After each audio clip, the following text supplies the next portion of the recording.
À la fête de l'entreprise de mon mari, il a ricané, ne me mets pas dans l'embarras. Je me suis discrètement mise à l'écart. Puis le président de la société m'a vu. Il a pris ma main et a dit, je vous cherche depuis 20 ans. Si on m'avait dit que cette nuit-là se terminerait avec le patron de mon mari me tenant la main devant 300 personnes et disant qu'il m'avait cherché pendant 20 ans, je vous aurais ri au nez. J'étais debout dans un coin de cette salle de bal, dans une robe achetée en solde, essayant de me fondre dans le décor, comme j'avais appris à le faire à tous les événements professionnels de Richard. Je ne savais pas que dans exactement 4 minutes, toute ma vie allait se scinder en un avant et un après. Je ne savais pas que j'allais redevenir visible. Mon nom est Élise Dubois. J'ai 43 ans et depuis 18 ans, j'ai été la femme de Richard Dubois d'abord, et moi-même bien après. Ce soir-là, le groupe Beaumont organisait son gala du 25e anniversaire à l'hôtel Saint-Germain en centre-ville. Des lustres en cristal partout, des nappes blanches et un quatuor à cordes jouant quelque chose qui sonnait cher. Richard avait passé 1 heure devant le miroir à ajuster sa cravate, me disant quelle version de moi-même serait acceptable pour la soirée. Mais la robe bleu marine, avait-il dit, sans demander. Et Élise, essaie s'il te plaît de ne pas trop parler ce soir. Ce sont des gens importants. J'ai mis la robe bleu marine. Je faisais toujours ce qui maintenait la paix. À l'intérieur de la salle de bal, Richard s'est transformé comme il le faisait toujours lors de ses événements, riant trop fort aux blagues de ses collègues, touchant les coudes, travaillant la pièce comme un homme auditionnant pour une vie plus grande. Je l'ai suivi pendant les 20 premières minutes, souriant quand il me présentait, ce qui n'était pas souvent. La plupart du temps, je me tenais près de la table des amuse-gueules avec un verre de vin blanc. Je ne buvais pas vraiment en regardant mon mari se produire. À un moment donné, il m'a tiré à part, sa main serrée autour de mon bras, sa voix basse et perçante près de mon oreille. « Ne me mets pas dans l'embarras, dit-il. Tu restes là comme si tu ne connaissais personne. Souris davantage. Dis quelque chose. » Je l'ai regardé et j'ai senti la douleur familière s'installer dans ma poitrine. Celle qui était là depuis si longtemps que j'avais presque cessé de la remarquer. Comme on cesse de remarquer un bourdonnement léger dans une vieille maison. Je n'ai pas argumenté. Je n'ai jamais argumenté. J'ai juste hoché la tête et je suis retourné dans mon coin, le regardant rejoindre un groupe d'hommes en costume coûteux qui n'avaient à peine enregistré mon existence. Je veux que vous compreniez quelque chose à mon sujet avant que je n'aille plus loin. Je ne suis pas une femme qui se plaint facilement. J'ai grandi en croyant que les femmes silencieuses étaient des femmes fortes, que ravaler sa douleur était une forme de dignité. Alors je suis resté là, dans cette robe bleu marine, invisible volontairement. Et je me suis dit que c'était simplement à quoi ressemblait un mariage après 18 ans. Je me suis dit beaucoup de choses cette nuit-là qui n'étaient pas vraies. L'énergie de la pièce a changé avant que je ne comprenne pourquoi. Les conversations sont tombées en murmures. Les têtes se sont tournées vers l'entrée. J'ai suivi le regard de tout le monde et je l'ai vu. Charles Beaumont, le président lui-même. J'avais entendu Richard parler de lui constamment, toujours, avec un mélange de peur et de faim dans la voix, comme les hommes ambitieux parlent de la personne qui tient leur avenir d'une main. Charles Beaumont avait 62 ans, les cheveux argentés, grand d'une manière qui imposait le respect sans effort. Il se déplaçait dans la foule, serrant des mains, hochant la tête, disant quelques mots à chaque personne, mais ses yeux continuaient de les dépasser, cherchant quelque chose. Puis ses yeux se sont posés sur moi. J'ai vu quelque chose se produire sur son visage que je ne peux toujours pas décrire entièrement. Ce n'était pas de la reconnaissance exactement, pas au début. C'était plutôt comme un homme voyant un fantôme auquel il avait cessé de croire. Il s'est arrêté au milieu d'une phrase avec quelqu'un d'autre et m'a juste regardé à travers cette pièce bondée et j'ai senti ma peau devenir froide parce que je n'avais aucune idée de qui il était. Il a commencé à marcher vers moi. Pas vers Richard, pas vers quelqu'un d'autre. Vers moi. La foule s'est écartée comme elle le fait pour les hommes puissants, et je suis resté figé près de la table des amuse-gueules, mon verre de vin soudain lourd dans ma main, me demandant si j'avais fait quelque chose de mal, si j'étais sur le point d'être réprimandé pour exister trop bruyamment. Après tout, il s'est arrêté devant moi. De près, ses yeux étaient gris pâle et ils étaient humides. « C'est vous » dit-il si doucement au début, que je l'ai presque pas entendu au-dessus du quatuor. Puis il a tendu la main et a pris la mienne dans les siennes, et sa voix s'est brisée en montant. « J'ai passé 20 ans à vous chercher. » La pièce est devenue silencieuse autour de nous. Je le dis littéralement. Les conversations se sont éteintes. Le quatuor continuait de jouer, mais personne n'écoutait plus. Chaque personne dans cette salle de bal s'est tournée pour regarder le président de la société tenir la main d'une femme dont personne d'important n'avait jamais pris la peine d'apprendre le nom. J'ai cherché sur son visage quelque chose de familier et je n'ai rien trouvé. Je suis désolé, ai-je dit, ma voix ténue. Je crois que vous me confondez avec quelqu'un d'autre. Non, dit-il, et il secouait la tête, serrant ma main plus fort, des larmes commençant réellement à couler sur son visage devant tout le monde, devant ses membres du conseil d'administration, ses dirigeants, ses employés. Non, je reconnaîtrai votre visage n'importe où. 20 ans et je vous reconnaîtrai n'importe où. J'ai regardé par-dessus son épaule et j'ai trouvé Richard près du bar, son verre figé à mi-chemin de sa bouche, son visage vidé de toute sa confiance habituelle. Il ressemblait à un homme regardant toute sa compréhension du monde se fissurer en temps réel. Je n'avais aucune idée, debout là, avec les larmes d'un étranger tombant sur ma main, que la femme que cet homme puissant cherchait était quelqu'un que j'avais presque réussi à oublier moi-même. Je suis resté là, ma main toujours prise dans la sienne, et toute la salle de bal semblait retenir son souffle, attendant que j'explique quelque chose que je ne pouvais pas expliquer parce que je ne connaissais vraiment pas cet homme. J'ai de nouveau cherché sur son visage, les cheveux argentés, les yeux pâles, les profondes rides autour de sa bouche qui suggéraient une vie de succès et quelque chose de plus difficile en dessous, et rien n'a cliqué. J'ai senti la panique monter dans ma gorge, cette saveur particulière de panique qui vient d'être regardée par des centaines de personnes tout en se sentant complètement perdu. Je suis désolé, ai-je répété, retirant doucement ma main. Je ne sais vraiment pas qui vous êtes. Quelque chose dans son expression s'est adouci comme s'il s'y était attendu. Il a essuyé ses yeux avec le dos de sa main, sans honte des larmes devant toute sa compagnie, ce qui m'en a dit plus sur lui à ce moment-là que tout ce qu'il aurait pu dire. Les hommes puissants ne pleurent généralement pas dans les salles de bal à moins que quelque chose ne les ait complètement brisés.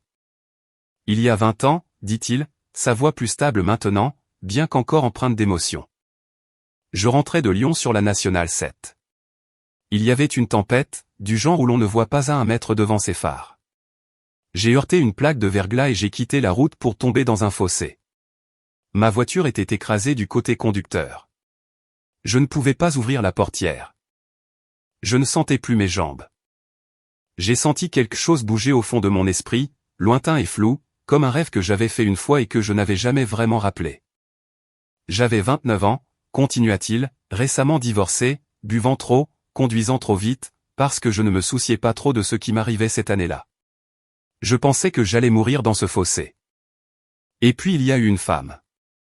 Elle conduisait dans l'autre sens, a vu mes feux arrière à un angle étrange et s'est arrêtée. La chose floue dans mon esprit a commencé à prendre forme. Un restaurant, une double journée de travail, la pluie martelant le pare-brise de ma vieille Honda. Elle est descendue dans ce fossé sous la pluie glaciale, dit-il, dans son uniforme de travail, sans manteau. Et elle a forcé la portière à main nue jusqu'à ce que ses paumes saignent. Elle m'a sorti de là. Elle a maintenu la pression sur une coupure à ma tête avec son propre foulard pendant tout le trajet en ambulance parce que je n'arrêtais pas de saigner et elle ne voulait pas me lâcher. À l'hôpital, elle est restée jusqu'à ce que je sois assez stable pour être opérée. C'est grâce à elle que je suis debout dans cette pièce aujourd'hui, Madame Dubois. J'ai senti le sol basculer légèrement sous moi. J'avais 23 ans à l'époque, travaillant de nuit dans un restaurant près de Lyon pour payer les cours de collège communautaire que je suivais le jour, m'accrochant toujours à l'idée que ma vie allait quelque part. Je me souvenais de cette tempête. Je me souvenais de la voiture d'un homme plié comme une canette de soda dans un fossé. Je me souvenais du bruit qu'il a fait quand j'ai finalement ouvert la portière, quelque part entre un sanglot et un rire. Je me souvenais de son sang sur mon foulard. Je me souvenais d'être parti avant qu'il ne se réveille. Je n'avais qu'un prénom, dit Charles. Et maintenant, sa voix était presque suppliante comme s'il avait besoin que je comprenne les années derrière ce moment. Élise, c'est tout ce qui était écrit sur le formulaire d'admission de l'hôpital où vous avez signé comme contact d'urgence pour qu'il me soigne. Élise, pas de nom de famille. Je me suis réveillé et vous étiez parti et j'ai passé des mois à essayer de vous trouver. Je suis retourné dans tous les restaurants dans un rayon de 50 km. J'ai finalement embauché quelqu'un des années plus tard, une fois que j'ai eu de l'argent pour engager quelqu'un. Mais Élise est un nom commun et vous n'aviez laissé aucune trace. Je ne vous ai jamais trouvé. Je ne pensais pas que c'était important, ai-je dit doucement. Et c'était vrai. dans mon esprit, j'avais simplement fait ce que n'importe qui ferait. Je n'étais pas resté pour être remercié parce que je ne pensais pas mériter de remerciements pour ne pas être passé à côté d'un homme mourant. J'avais ma propre vie à reprendre, un service de restaurant se terminant à 6 heures du matin, une mère qui avait besoin d'aide pour le loyer. Je n'ai jamais, en 20 ans, pensé à cet homme dans le fossé autrement que comme un étranger que j'avais aidé une nuit ordinaire et terrible. Mais pour lui, apparemment, cela avait été le pivot sur lequel toute sa vie avait tourné. Vous m'avez sauvé la vie alors que je n'avais absolument aucune raison de continuer à la vivre, dit Charles. Et puis vous avez disparu comme si vous n'aviez jamais existé, Madame Dubois. J'ai construit cette entreprise dans les années qui ont suivi cet accident. Chaque décision que j'ai prise, je l'ai prise en homme qui avait compris qu'il avait eu une seconde chance grâce à une étrangère qui ne demandait rien en retour. Je vous ai cherché pendant 2 décennies parce que je n'ai jamais eu l'occasion de vous remercier correctement. Et cela m'a rongé chaque année qui passait. Je suis redevenu lentement consciente de la pièce autour de nous, des visages qui regardaient, des téléphones portables qui s'élevaient discrètement à l'arrière de la foule, de Richard, figé près du bar avec une expression que je ne lui avais jamais vue en 18 ans de mariage, pas encore de colère. Quelque chose de plus proche de l'incrédulité, comme un homme réalisant que les meubles de sa propre maison avaient été réarrangés à son insu. Je ne sais pas quoi dire, ai-je dit honnêtement à Charles. Vous n'avez rien à dire, dit-il. Et pour la première fois depuis qu'il m'avait abordé, il a souri un vrai sourire, épuisé et reconnaissant à la fois. Vous avez déjà dit tout ce que vous aviez à dire il y a 20 ans. Je n'ai juste jamais eu la chance de l'entendre autrement que comme la gentillesse d'une étrangère. Ce soir, je peux enfin savoir votre nom. Quelque part derrière lui, j'ai entendu quelqu'un murmurer à un collègue assez fort pour que la moitié de la pièce l'entende, c'est la femme de Richard. Richard ne savait pas. Je n'ai pas regardé Richard. Je n'en avais pas besoin. Je pouvais sentir son humiliation rayonner à travers la salle de bal comme la chaleur d'un trottoir en été. Et pour la première fois depuis très longtemps, j'ai ressenti autre chose que l'envie de me rapetisser pour le protéger. Charles Beaumont n'a pas laissé le moment s'échapper. Certains hommes auraient dit ce qu'ils avaient à dire et se seraient reculés, embarrassés par leur propre démonstration d'émotion devant une salle pleine d'employés. Charles a fait le contraire. Il s'est tourné vers la foule, gardant une main légèrement posée près de mon coude, comme s'il avait peur que je disparaisse de nouveau s'il cessait de m'ancrer à la pièce. Et il a élevé la voix pour que toute la salle de bal puisse l'entendre clairement. Je veux que tout le monde comprenne qui est cette femme, dit-il. Et la pièce, déjà silencieuse, sembla se pencher plus près. Il y a 20 ans, avant que cette entreprise n'existe, avant que l'un d'entre vous ne travaille ici, j'étais un homme mourant dans un fossé au bord d'une route. Cette femme m'a tiré de là à main nue. Elle est venue avec moi dans l'ambulance. Elle est restée jusqu'à ce que je sois en sécurité, puis elle est partie sans me dire son nom, sans rien demander, sans jamais s'attendre à être remerciée. Un murmure a traversé la foule. J'ai vu des membres du conseil d'administration échanger des regards, j'ai vu de jeunes employés sortir leur téléphone pour enregistrer, j'ai vu le genre d'admiration sur les visages des gens que l'on réserve habituellement aux célébrités, pas aux femmes fatiguées en robe de liquidation. Si elle ne s'était pas arrêtée cette nuit-là, continua Charles, il n'y aurait pas de groupe Beaumont. Il n'y aurait pas d'emploi dans cette salle. Il n'y aurait pas d'anniversaire à célébrer. Chaque personne ici qui a construit une carrière, un foyer, une vie grâce à cette entreprise a une dette envers une femme dont aucun de nous ne savait l'existence jusqu'à ce soir. J'ai senti mon visage s'échauffer.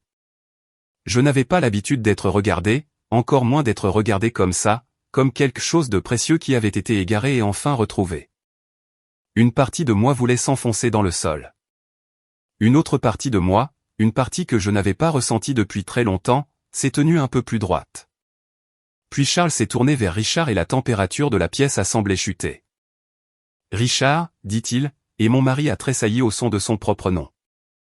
Votre femme m'a sauvé la vie, et j'ai été marié à l'histoire de cette nuit pendant 20 ans, me demandant qui elle était. Vous avez été marié à elle pendant 18 ans. Le saviez-vous ? » La bouche de Richard s'est ouverte et fermée. Je l'ai regardé chercher quelque chose d'intelligent à dire, une façon de transformer cela en une version de l'histoire où il aurait toujours l'air compétent, en contrôle, l'homme qui avait tout géré. Ce qui est sorti à la place était faible et immédiat. Elle ne l'a jamais mentionné, dit-il, forçant un rire qui est tombé à plat dans le silence. Vous savez comment c'est, 20 ans, beaucoup de choses se passent. Je suis sûr qu'elle a juste oublié de. Vous ne saviez pas que votre propre femme avait sauvé la vie du président? Dit quelqu'un de la foule, pas méchamment, plus incrédule qu'autre chose, mais les mots sont restés suspendus comme un verdict. J'ai reconnu la voix. C'était David Duval, un des collègues de Richard du département financier, un homme dont Richard s'était plaint pendant des années, le traitant de lèche-bot, d'arriviste. David n'essayait pas d'humilier Richard. Il disait simplement à haute voix ce que tout le monde dans cette pièce pensait maintenant. Le visage de Richard a pris plusieurs nuances de rouge. J'avais déjà vu mon mari en colère, irrité, condescendant, mais je ne l'avais jamais vu aussi exposé, l'exposition d'un homme qui a passé des années à construire une certaine image et l'a vu se fissurer en moins de 5 minutes. Je suis sûr qu'Élise ne partage pas beaucoup de choses, dit-il, essayant de se reprendre, me regardant maintenant avec quelque chose de vif derrière les yeux, un avertissement que je reconnaissais après 18 ans de mariage. Ne me rend pas ça plus difficile. Elle n'aime pas vraiment être sous les projecteurs. Visiblement pas, dit Charles. Et il y avait une pointe dans sa voix, maintenant subtile mais indubitable, le ton d'un homme qui avait bâti un empire en lisant les gens avec précision. Ce qui rend d'autant plus remarquable qu'elle n'ait jamais utilisé ce qu'elle a fait pour obtenir quoi que ce soit de qui que ce soit. Ni reconnaissance, ni argent, ni même une carte de remerciement. C'est rare, Richard. C'est le genre de personne que la plupart des entreprises tueraient pour avoir dans leur couloir. Et vous l'avez eu à votre table pendant 18 ans. Je suis restée silencieuse pendant tout cela. Je n'ai pas corrigé Richard. Je ne me suis pas défendue. Je n'en avais pas besoin car pour la première fois depuis très longtemps, quelqu'un d'autre voyait pour moi. Et mon silence n'était pas le silence d'une femme qui se rapetissait. C'était le silence d'une femme enfin témoignée. Charles a fait un geste vers la table d'honneur près de la scène où étaient assis les hauts dirigeants de l'entreprise. Madame Dubois, me feriez-vous l'honneur de me rejoindre ce soir? J'ai passé 2 décennies à vouloir remercier comme il se doit la femme qui m'a rendu ma vie. J'aimerais avoir l'occasion de commencer ce soir. Richard a avancé légèrement, redressant sa veste, assumant déjà que l'invitation s'étendait à lui aussi, comme cela avait toujours été le cas, comme chaque porte qui s'ouvrait pour moi dans notre mariage devenait d'une manière ou d'une autre une porte par laquelle il passait en premier. Les yeux de Charles se sont posés sur lui, polis mais définitifs. Madame Dubois est mon invitée ce soir, dit-il, et ce n'était pas cruel, juste clair, le genre de phrase qui trace une ligne sans élever la voix. J'ai regardé mon mari se tenir là devant ses collègues, devant son patron, devant tous ceux dont il avait cherché l'opinion tout au long de sa carrière, et j'ai réalisé qu'il venait d'être discrètement, publiquement mis de côté. J'ai senti quelque chose d'inconnu traverser ma poitrine alors que Charles m'offrait son bras, et je l'ai pris, marchant vers la table d'honneur tandis que 300 personnes regardaient. Ce n'était pas un triomphe exactement. C'était quelque chose de plus silencieux. C'était comme être vu pour la première fois depuis plus longtemps que je ne pouvais m'en souvenir et réaliser à quel point cela m'avait manqué sans jamais me permettre de l'admettre. Assise à cette table d'honneur, entourée de vaisselle en porcelaine que je n'aurais jamais achetée moi-même, en conversation, je n'étais pas sûr de savoir comment me joindre. Mon esprit s'est mis à vagabonder à travers 18 ans de mariage, essayant de comprendre comment j'étais devenue une femme. Personne à cette table, y compris son propre mari, ne connaissait réellement. J'ai rencontré Richard quand j'avais 25 ans, 2 ans après cette nuit sur la Nationale 7. Il était ambitieux même alors, grimpant encore les échelons inférieurs d'une entreprise de logistique de taille moyenne, beau d'une manière acérée, le genre d'homme qui vous faisait sentir choisi quand il vous regardait et invisible quand il ne le faisait pas. J'ai confondu son intensité avec de la profondeur. J'ai confondu son besoin de contrôle avec de la force. J'étais assez jeune et assez fatigué de ces années à travailler en double pour me maintenir à flot. Qu'être choisi par quelqu'un qui semblait si sûr de l'avenir me semblait un soulagement. Ce n'est pas arrivé d'un coup. La petitesse, c'est la partie que les gens ne comprennent pas à propos des mariages comme le mien. Richard ne m'a jamais assise et ne m'a jamais dit de disparaître. Au lieu de cela, ce fut une petite érosion patiente étalée sur des années. Au début, quand je mentionnais vouloir terminer mes études, il souriait et disait que nous ne pouvions pas nous le permettre pour l'instant, pas avec sa carrière qui décollait. Et n'était-il pas plus important que l'un de nous se concentre sur la maison?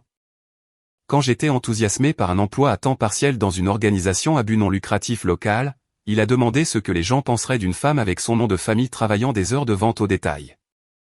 Quand je prenais la parole lors de dîner, offrais une opinion à un barbecue, riait trop fort de ma propre blague, j'avais le regard. Le regard correctif privé qui me disait que je l'avais encore mis dans l'embarras. Tu n'es juste pas faite pour le monde de l'entreprise, Élise, m'a-t-il dit une fois il y a des années quand j'avais demandé à postuler à un poste d'administrateur dans son entreprise. Certaines personnes sont faites pour ce monde. Tu es meilleure pour, tu sais, les affaires de la maison. Je l'ai cru. C'est la partie qui pique encore, assise à cette table d'honneur, 20 ans plus tard. Je l'ai cru si longtemps que j'ai cessé de vérifier si c'était vrai. Je n'ai jamais parlé à Richard de l'homme dans le fossé car honnêtement, il ne m'est jamais venu à l'esprit que cela importait. Pour moi, c'était une nuit parmi des milliers. Un instinct suivi, un étranger aidé, rien de plus remarquable que de s'arrêter pour aider quelqu'un à changer un pneu crevé. Je n'avais pas enfoui le souvenir par honte ou traumatisme. Je l'avais simplement classé comme quelque chose de petit parce qu'on ne m'avait jamais appris que les choses que je faisais importaient assez pour être conservées.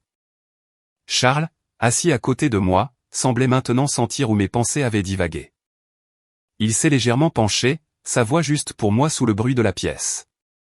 Je suis retourné à cet hôpital 3 fois au fil des ans, dit-il. J'ai parlé à des infirmières qui se souvenaient à peine de la nuit.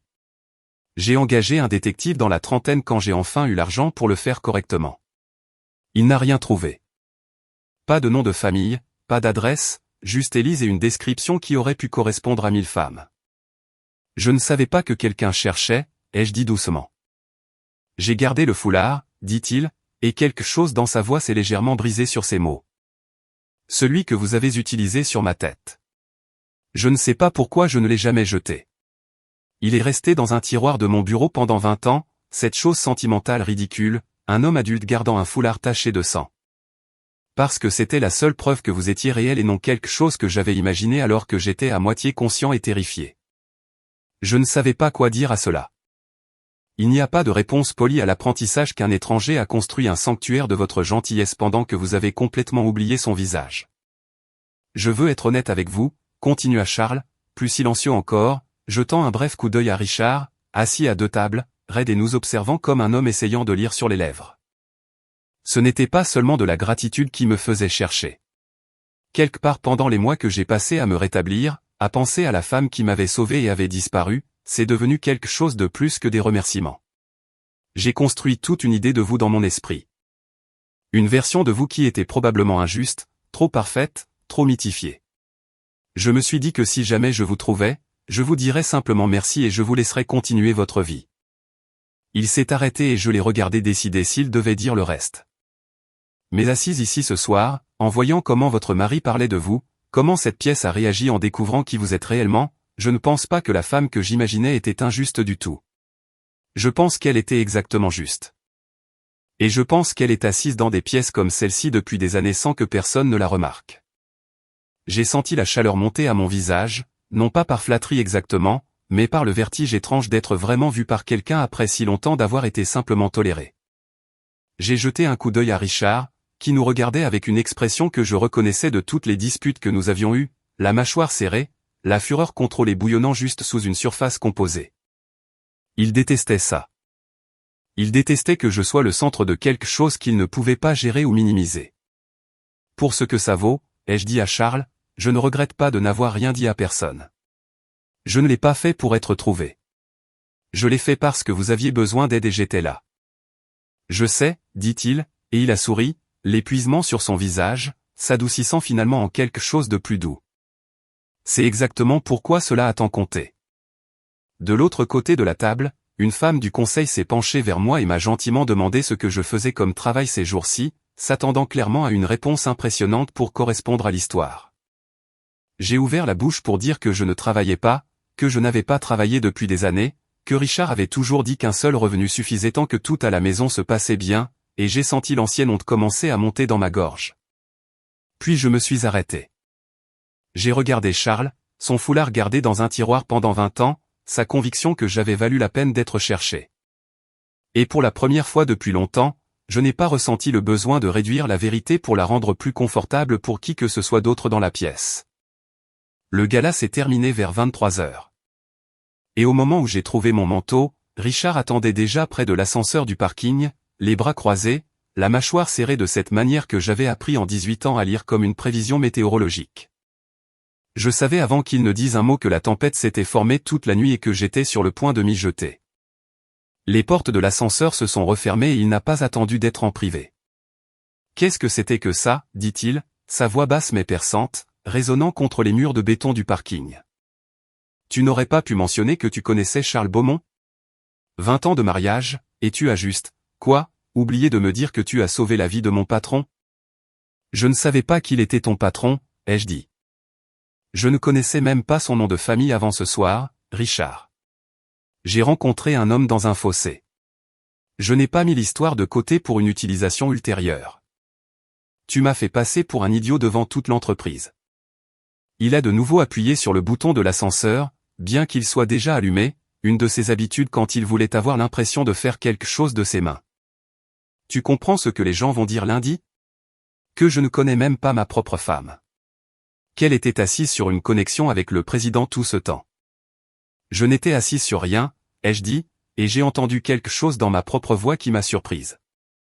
Une assurance qui n'avait pas été là dans des disputes comme celle-ci auparavant. J'ai aidé un étranger parce qu'il avait besoin d'aide. C'est tout ce que cela a toujours été jusqu'à ce soir. Il n'écoutait pas. Il le faisait rarement dans des moments comme cela, trop occupé à construire la version des événements où il restait la partie lésée. Nous avons marché vers la voiture en silence et au moment où les portes se sont fermées, il a recommencé, plus doucement maintenant, mais d'une certaine manière plus mordant. Tu m'as embarrassé ce soir, dit-il, à rester là à le laisser te tenir la main, à laisser toute la pièce regarder, à laisser David Duval dire cette chose à mon sujet, que je ne connais pas ma propre femme. As-tu apprécié ça ? C'était quoi, une sorte de spectacle ? Tu m'as dit de ne pas t'embarrasser avant même que nous n'entrions, ai-je dit. Tu m'as dit de sourire davantage, de parler moins, de rester discrète. J'ai fait exactement ce que tu as demandé, Richard. Je suis resté dans un coin et je n'ai rien dit. Charles Beaumont est celui qui a traversé cette pièce et a tout changé, pas moi. Ne fais pas l'innocente. Ses mains se sont serrées sur le volant alors qu'il sortait du garage, les phares balayant le béton vide. Un homme comme ça ne devient pas émotif pour une serveuse de restaurant d'il y a 20 ans, à moins qu'il n'y ait eu quelque chose de plus. Qu'est-ce qui s'est passé exactement cette nuit-là, Élise ? Qu'est-ce que tu ne me dis pas ? L'accusation a atterri comme une gifle, plus laide encore par la façon décontractée dont il l'a prononcée, comme s'il pensait simplement à voix haute plutôt que d'accuser sa femme de quelque chose de sale dans un parking à 23 heures. J'ai senti quelque chose de vieux et de fatigué en moi. Finalement, le dernier fil d'une corde que je tenais depuis des années a lâché. Tu étais gêné par moi avant même que qui que ce soit dans cette pièce ne connaisse mon nom, ai-je dit, en me tournant pour le regarder directement. Tu as été gêné par moi pendant des années, Richard. Ma façon de m'habiller, ma façon de parler, le fait que je n'ai jamais terminé mes études parce que tu m'as dit que nous ne pouvions pas nous le permettre. Tu as construit une vie où j'existais pour te faire paraître bien au fait et disparaître le reste du temps. Et maintenant tu es furieux parce que, pour une nuit, j'ai compté plus que toi. Il n'a pas répondu à cela. Au lieu de cela, sa voix est tombée dans quelque chose de plus froid, plus délibéré. Tu ferais mieux de faire attention, dit-il. Si ça tourne au scandale, si les gens commencent à parler, ça se reflète sur ma carrière. Tu comprends ça, n'est-ce pas ? Si tu en fais plus que ce que c'est, tu vas le regretter. J'ai regardé par la fenêtre les lumières de la ville défiler et n'ai rien dit d'autre pendant le reste du trajet. J'avais appris, en 18 ans, qu'il n'y avait aucune version de cet argument où avoir raison me protégeait des conséquences d'avoir une opinion. Je suis allé me coucher cette nuit-là avec sa menace toujours suspendue dans l'air entre nous, et je n'ai pas beaucoup dormi. Lundi matin, tout a de nouveau changé, mais pas comme Richard le craignait. Il a été convoqué aux ressources humaines avant 9 heures. Je n'ai appris les détails que plus tard, reconstitué à partir d'un appel téléphonique qu'il a fait ce soir-là, sa voix tendue par une panique que je ne lui avais jamais entendue auparavant. Il s'est avéré que Charles Beaumont avait fait plus que s'asseoir avec moi à une table d'honneur vendredi soir. Une fois que sa curiosité pour la femme qui lui avait sauvé la vie l'avait ramené aux affaires de sa propre entreprise, il avait commencé à poser des questions discrètes, le genre de questions que les hommes puissants posent quand quelque chose ne leur convient pas. Ce qui a refait surface n'était pas joli. Richard, sur plusieurs années, avait revendiqué le mérite de la proposition de réduction des coûts d'une analyste junior qui lui avait valu sa dernière promotion. Il avait gonflé des notes de frais lors de 2 voyages régionaux. Il avait utilisé des photographies de notre maison, de moi lors d'un pique-nique d'entreprise il y a des années, souriante dans une robe d'été que je ne me souvenais même pas d'avoir choisie. Dans un profil de bulletin interne qui le dépeignait comme un homme de famille dévoué construisant la vie américaine idéale, tout en me disant en privé que je l'embarrassais. Charles n'avait pas ordonné l'enquête par jalousie ou sentiment personnel envers moi. Ce n'était pas qui il était, je finirais par comprendre. Il a simplement commencé à regarder de près l'homme dont la femme avait discrètement, sans jamais rien demander, changé le cours de sa vie. Et ce qu'il a trouvé n'avait pas besoin de mon aide pour être accablant. Richard a appelé ça une chasse aux sorcières. Il a appelé ça des représailles. Il a appelé ça tout sauf ce que c'était réellement, à savoir la vérité. Rattraper un homme qui avait passé des années à croire que personne d'important ne faisait assez attention pour remarquer qui il était vraiment. 3 semaines se sont écoulées avant que je ne revoie Charles Beaumont en dehors du brouillard de cette soirée de gala. Il a appelé en premier, ce que j'ai apprécié plus qu'il ne l'a probablement réalisé, me demandant si je serais prête à le rencontrer pour un café. Pas d'ordre du jour, juste une chance de parler sans 300 personnes qui regardent. J'ai choisi un petit endroit du centre-ville, pas l'un des lieux chics près de son bureau, parce que je voulais un endroit où je pouvais encore me reconnaître dans le miroir derrière le comptoir. Il était déjà là quand je suis arrivé. Pas d'entourage, pas d'assistant le suivant avec une tablette, juste un homme à l'air fatigué dans un pull gris qui s'est levé trop vite quand il m'a vu, comme s'il était nerveux. C'était étrange de le voir ainsi, dépouillé de la salle de bal et des projecteurs. Juste une personne. « Merci d'être venu, dit-il, tirant ma chaise avant que je ne puisse le faire moi-même. Une vieille habitude qu'il avait, j'imagine, bien avant d'être assez riche pour que cela semble performatif. Je voulais vous présenter mes excuses pourquoi, ai-je demandé, sincèrement confuse. Dans mon esprit, il était la seule personne de toute cette soirée qui n'avait rien à se reprocher. Pour avoir bouleversé votre vie, dit-il, en roulant ses 2 mains autour de sa tasse de café comme s'il avait besoin de trouver un endroit où évacuer son énergie nerveuse. J'y ai pensé constamment depuis cette nuit-là. Je suis entré dans cette salle de bal à la recherche d'une clôture que je désirais depuis 20 ans, et je l'ai obtenue de la pire des manières, devant votre mari, devant ses collègues. Je n'ai pas pensé à ce que ce moment vous coûterait en rentrant chez vous. Vous ne m'avez rien coûté que je n'avais pas déjà perdu lentement pendant des années, ai-je dit, et je le pensais. Vous l'avez juste rendu visible. Il m'a regardé longuement, et je l'ai regardé prendre une décision, un choix prudent et délibéré sur ce qu'il allait dire ensuite. Je veux être clair sur quelque chose, dit-il. Je ne suis pas ici pour vous sortir de votre mariage. Je n'utiliserai rien, ma position, l'enquête, rien de tout cela, pour vous faire sentir obligé envers moi. Ce n'est pas qui je veux être pour vous. J'ai passé 20 ans à vous considérer comme une idée, quelqu'un à qui je devais ma vie. Je ne veux pas passer les 20 prochaines années à vous faire sentir possédé par cette dette. J'ai senti quelque chose dans ma poitrine se desserrer légèrement. Une tension que je n'avais pas réalisée portée depuis le moment où il avait prononcé mon nom pour la première fois dans cette salle de bal. La peur que la gratitude ne se transforme en quelque chose qui attendait un remboursement. Il y a 20 ans, continua-t-il plus doucement maintenant. Vous m'avez sauvé la vie. Aujourd'hui, je veux juste que vous arrêtiez de perdre la vôtre. Je n'ai pas répondu tout de suite. J'ai remué mon café, bien que je n'y ai rien mis qui ait besoin d'être remué, me donnant du temps. Parce que la vérité était que je m'étais posé une version de cette même question chaque nuit depuis le gala, allongé à côté d'un homme qui avait passé le trajet de retour à me menacer au lieu de me réconforter. Qu'était devenue ma vie exactement ? J'ai essayé de me souvenir de la dernière fois où j'avais pris une décision purement parce que je le voulais. Pas parce que cela calmerait la colère de Richard ou préserverait une fragile paix dans notre maison. Je n'en ai pas trouvé, pas en plusieurs mois, peut-être pas en plusieurs années. Je m'étais construite dans une forme qui s'intégrait parfaitement dans les coins de sa vie. Et quelque part en chemin, j'avais cessé de remarquer qu'il y avait une femme sous cette forme qui voulait autrefois des choses. Richard a essayé, à sa manière, au cours de ces mêmes semaines, de recoller les morceaux.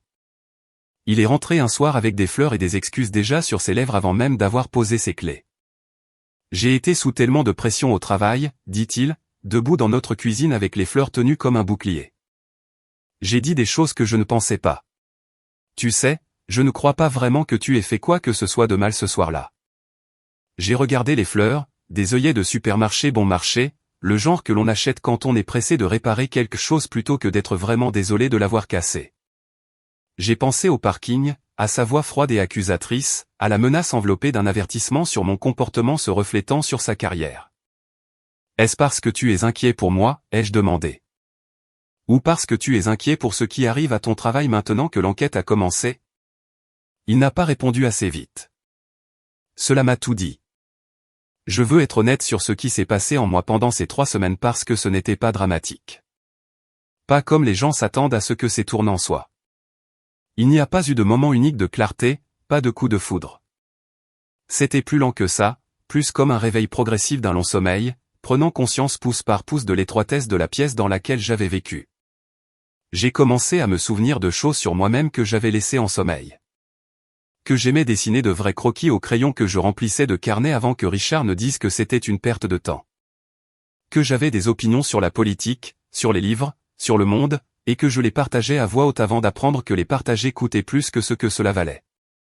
J'ai commencé à me souvenir que la femme qui était descendue dans un fossé sous la pluie pour sauver un étranger avait été courageuse, vraiment courageuse, et que cette bravoure n'avait pas simplement disparu. Elle avait été enterrée sous des années à se faire dire de se rapetisser. La nuit où j'ai finalement décidé, Richard est rentré tard d'une réunion avec les RH, le visage gris, la voix plus petite que je ne l'avais jamais entendue. Il s'est assis en face de moi à la table de la cuisine et m'a dit, sans me regarder dans les yeux, qu'il risquait un blâme formel, voire un licenciement, selon ce que l'enquête révélerait sur les notes de frais et la proposition de l'analyste. J'ai besoin de toi de mon côté en ce moment, dit-il. Quoi qu'il arrive, j'ai besoin que les gens voient que notre mariage est solide, que cela ne nous a pas brisés. J'ai compris enfin et complètement que même dans son pire moment, il me demandait toujours de jouer un rôle pour lui. Il me demandait toujours d'être l'accessoire qui rendait sa vie acceptable aux yeux de tous. Je me suis levé de la table, j'ai marché jusqu'à ma boîte à bijoux et j'en ai sorti mon alliance. Je l'ai posée sur la table entre nous, le rattrapant la lumière de la cuisine. 18 ans réduit à un petit geste silencieux. Je ne t'ai pas embarrassé, Richard, ai-je dit, et ma voix n'a pas tremblé du tout. Je t'ai exposé.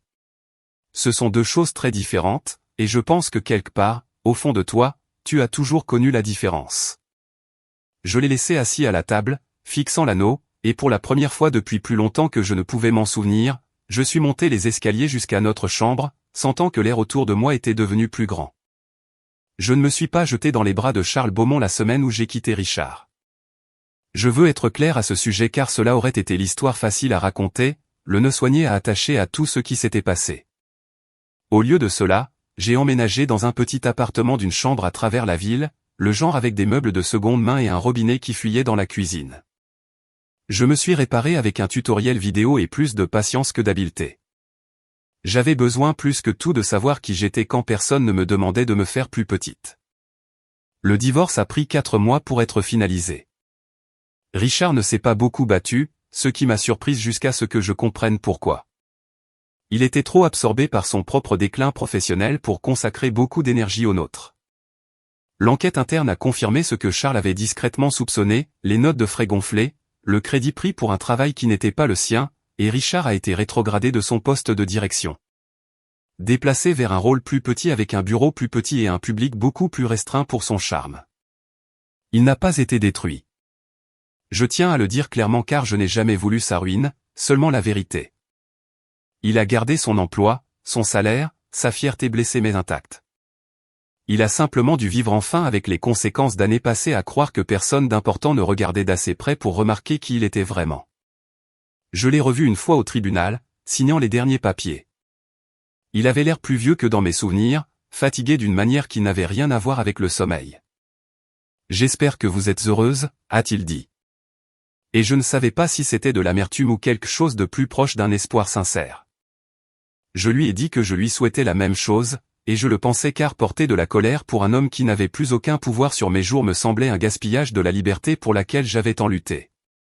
Charles n'a pas appelé pendant des semaines à la fois durant ces mois, respectant l'espace dont j'avais clairement besoin, bien qu'il ait envoyé une carte lorsque le divorce a été finalisé. Simple et chaleureuse, sans pression cachée dans les mots. Au lieu de cela, nos chemins se sont croisés lentement, naturellement, à travers quelque chose d'inattendu. Il m'a invité à visiter une fondation que son entreprise finançait discrètement depuis des années. Un programme soutenant les femmes qui reconstruisent leur vie après avoir quitté des mariages contrôlants ou abusifs, offrant une formation professionnelle, une aide au logement temporaire, et quelque chose dont j'ai découvert avoir besoin autant que n'importe qui d'autre là-bas. Une communauté de femmes qui comprenaient exactement ce qu'il en coûtait de se faire petite pour le confort de quelqu'un d'autre. J'ai hésité quand il a suggéré pour la première fois que je m'implique au-delà d'une simple visite. Faire du bénévolat était une chose. Assumer un rôle réel me semblait admettre que j'étais prête à être vue de nouveau d'une manière que je n'étais pas encore sûre de croire. Mais quelque chose dans le fait de parcourir ces couloirs, de rencontrer des femmes de 30, 50 et 60 ans qui apprenaient tout à faire confiance à leur propre voix à nouveau, ressemblait moins à de la charité qu'à de la reconnaissance. J'ai dit oui. J'ai commencé petit, aidant à organiser des ateliers, partageant des morceaux de ma propre histoire quand cela me semblait juste, sans jamais la jouer, juste l'offrant honnêtement à des femmes qui avaient besoin d'entendre que recommencer à 43 ans n'était pas une tragédie. C'était un début. En un an, je parlais régulièrement lors des événements de la Fondation. Mon ancienne peur de prendre de la place dans une pièce était lentement, délibérément remplacée par quelque chose de plus stable. Charles et moi avons construit notre relation de la même manière lente. Pas de précipitation, pas de grand geste au-delà du premier au gala, qui avait honnêtement été un geste assez grand pour durer toute une vie. Nous dînions occasionnellement. Nous parlions au téléphone certains soirs de choses sans importance, de livres, de météo et des petites textures des jours ordinaires, ce qui me semblait un luxe après 18 ans de conversation qui n'étaient en fait que des réunions de gestion pour l'ego de Richard. Charles ne m'a jamais fait sentir que je lui devais quoi que ce soit pour cette nuit sur la Nationale 7. Et quelque part dans cette patience, quelque chose de réel a grandi entre nous, sans hâte et honnête. 9 mois après le gala, la Fondation a organisé son dîner bénéfice annuel. Le même genre de cadre grandiose de salle de bal où toute cette histoire avait commencé.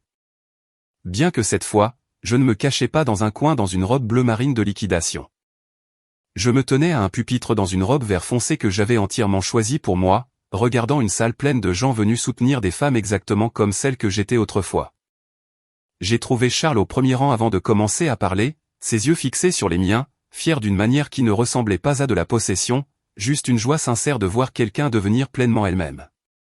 Pendant des années, ai-je dit à cette salle, ma voix portant claire et inébranlable à travers le microphone, j'ai pensé qu'être silencieuse signifiait être forte. J'ai pensé que disparaître un peu plus chaque année était simplement ce que cela signifiait de maintenir une famille unie. Il a fallu qu'un étranger d'il y a 20 ans revienne dans ma vie pour me rappeler que la femme qui est un jour descendue dans un fossé sous une tempête pour sauver quelqu'un d'autre n'était jamais réellement partie.